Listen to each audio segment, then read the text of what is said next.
Oh yes, folks, the NBA playoffs continues, man. Second round matchup, the LA Clippers versus the Oklahoma City Thunder.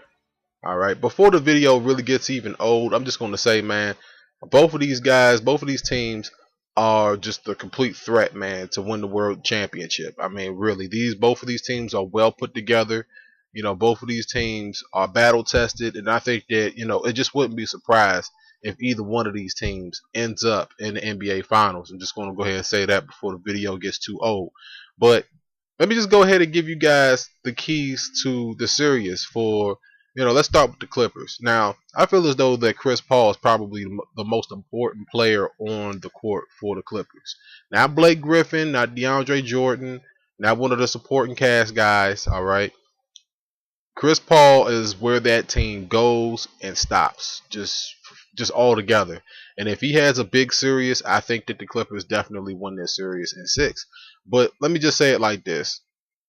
As far as keys for Oklahoma City, the key to this series is not going to be Durant. Yes, I just said that. The key to the series is not going to necessarily be Durant. The key to this series is going to be the play of Russell Westbrook. Yes, his consistency. All right. Russell Westbrook doesn't play like a traditional point guard. And his matchup with Chris Paul is probably going to be the matchup of his career. All right. If he can get the best of Chris Paul, I don't think that Tony Parker can stop him. I don't think that anybody in the Eastern Conference can necessarily stop him from scoring. Once this guy gets it all together, you can debate. You can say that Chris Paul's the best point guard in the league. You can say that Westbrook is one of the best point guards in the league. But that matchup right there, those two guys, Paul versus Westbrook, that's the matchup to watch in this series. Whoever gets the best of that matchup, that team is going to win this series.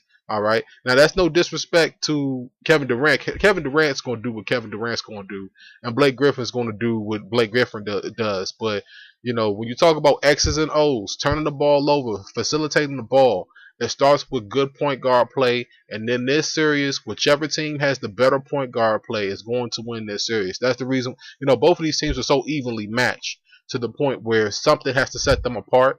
And turning the ball over and assist the turnover ratio is something that you guys really need to look at when you talk about this series. Now, let's go to wild cards.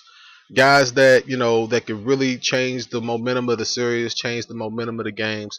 All right. For the Clippers, I have to say DeAndre Jordan.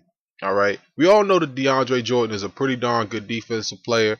But if this guy gets 20 and 10, if this guy gets 10 and 10, if he averages a double-double during this series, I think that, the Clippers definitely win this. But, at the end of the day, Serge Ibaka is almost like his mirror counterpart. It's almost like, East versus West. It's almost like just looking in the mirror. Just looking at Serge Ibaka and DeAndre Jordan, both of these guys just mirror each other so much. They look like the same exact player almost. I mean, if you watch basketball, you know that I'm not lying. You know that I'm not lying about that.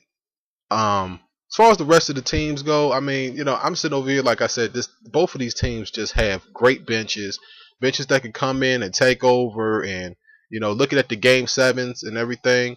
The Clippers bench came in there and they did what they had to do. And Oklahoma City benches basically got them back in the game when it looked like Memphis was getting back into the game. And I don't know how different that game 7 with, Oklahoma City would have looked if Zach Randolph was in there. I think that they probably still would have lost that game. And, as far as the Warriors go, the Warriors have had a great season. They have a good young backcourt. They're still like maybe a player or two away from being a straight up perennial threat. And Stephen Curry he's just getting better with time, like fine wine, man. I expect for him to be in the Western Conference Finals, making a threat towards the NBA Finals very, very soon, or he'll just leave Golden State. And if you're a Golden State fan, you don't want to hear that, do you? No, you don't.